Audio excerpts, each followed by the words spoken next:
E é curioso como o PT e aliados têm usado as críticas que alguns integrantes do governo Bolsonaro fazem ao Supremo para tentar comprovar a tese esquerdista de que esse governo é autoritário e que busca fechar o STF. Um breve esforço de memória, no entanto, nos coloca diante de fatos que mostram quem são os verdadeiros autoritários nessa história. Recordo aqui, inicialmente, o dia 6 de abril de 2018, quando membros do MST e do Levante Popular da Juventude lançaram balões de tinta vermelha no prédio em Belo Horizonte, onde a ministra Carmen Lúcia tem um apartamento. Quem nos assiste por imagens acompanha aí. Quem nos assiste vê aí a imagem de como ficou o imóvel. A ministra havia votado contra o habeas corpus de Lula, que acabou sendo preso no dia seguinte. Orgulhosas dos seus atos, as duas organizações chegaram a compartilhar as imagens do resultado do vandalismo no Facebook. E não para por aí. Figura sempre presente nas críticas ao STF, em 2019, numa live com esquerdistas, José Dirceu chamou Luiz Fux, futuro presidente da corte, de charlatão. Temos aí? E tem o caso do Fux, que é um caso aberrante, porque ele procurou todos os condenados, ou depois condenados da Lava Jato, todos os réus da Ação Penal 470, chamada de mensalão, para ele me assediou. Você quer assediar uma pessoa até me encontrar? Para dizer, primeiro, que ele conhecia realmente o processo, as vírgulas do processo, para bater no peito, dizer que matava no peito, que nós éramos inocentes, que nos absolver. Esse é um charlatão, não é? Outro petista, Vadir Damus, defendeu o fechamento do STF. Vamos recordar. É com base nesse tipo de sentimento, de entendimento, que ele ajudou a colocar o presidente Lula atrás das grades.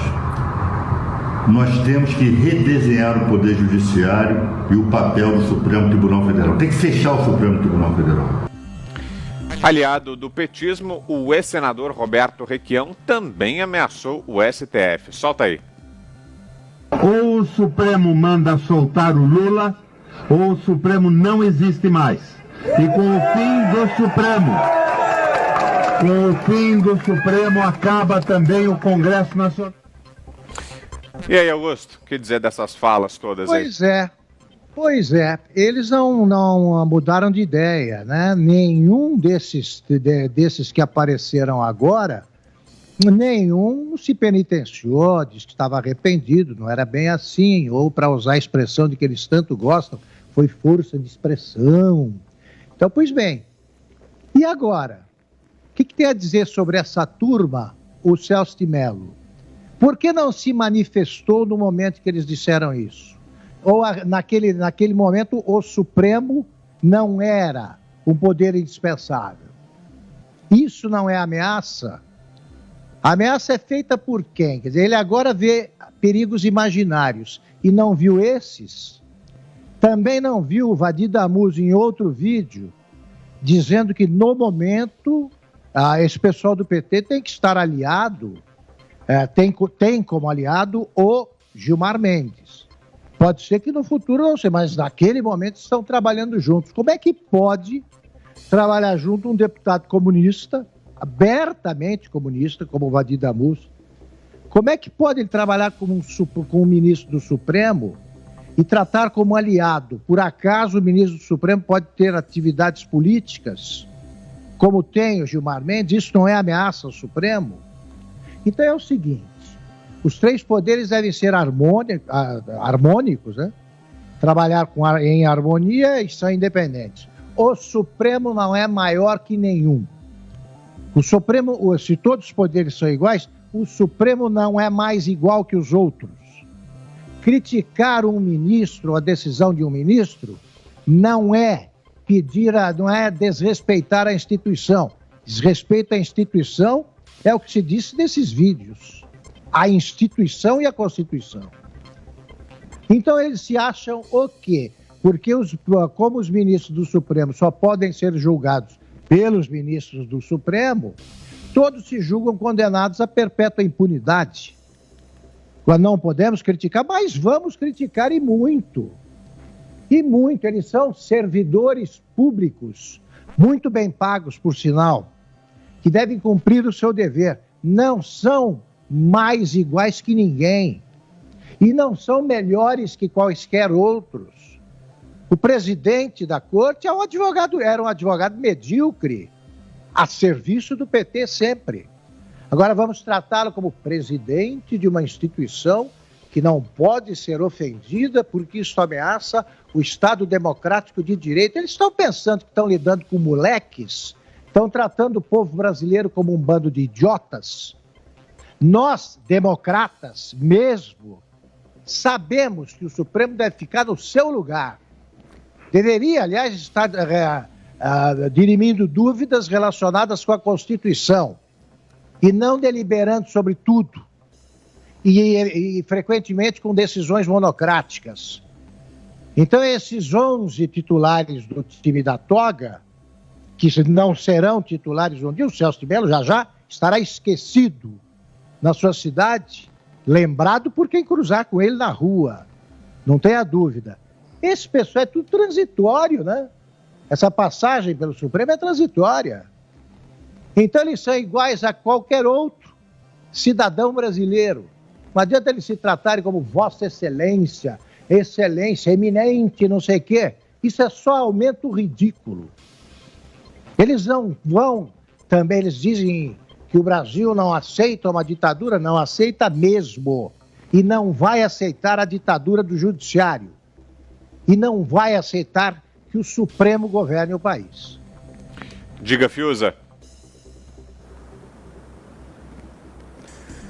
Vamos lembrar, Vitor, onde estávamos antes da pandemia, né? Antes da pandemia, nós estávamos cumprindo uma agenda virtuosa de reconstrução na área econômica, na área de justiça, incluindo a correção daquele arrobo do STF, que foi rasgar uma decisão sua própria, de 2 anos antes, que permitia a prisão após condenação em segunda instância. E aí o Supremo se reuniu ali rapidinho, porque 2 anos nessa história de quem acabou de pacificar uma decisão na mais alta corte, uma decisão dessa gravidade, se reunir ali correndo. O que aconteceu entre, acho que foi 2016, né, 2017, por ali, não, 2016 e 2019, né?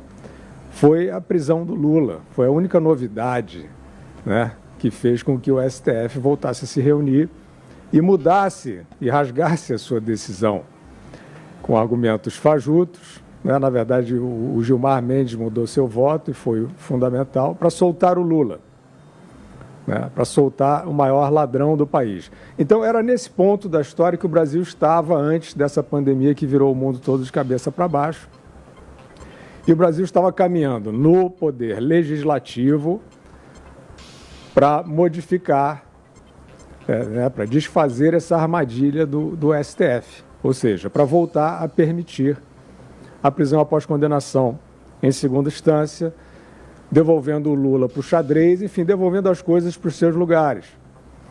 Então, era nesse ponto que o país estava quando a pandemia virou tudo de cabeça para baixo. E o que eles estão fazendo hoje, o canto do cisne aí, é tentar ver, né, enquanto as coisas não se reorganizam, se eles podem surfar um pouco mais nessas bravatas que eles têm tentado, né, desde lá de trás, né, desde bem lá atrás, né? A gente citou aqui a questão do ataque lá ao prédio da Carmen Lúcia, por MST, não sei o quê.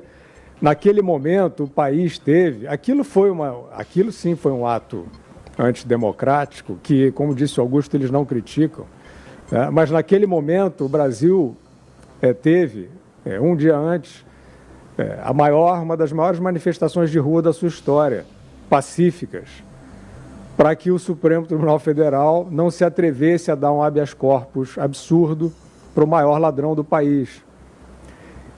Esse tipo de voz, esse tipo de poder, que é o povo na rua, eles entendem e eles temem.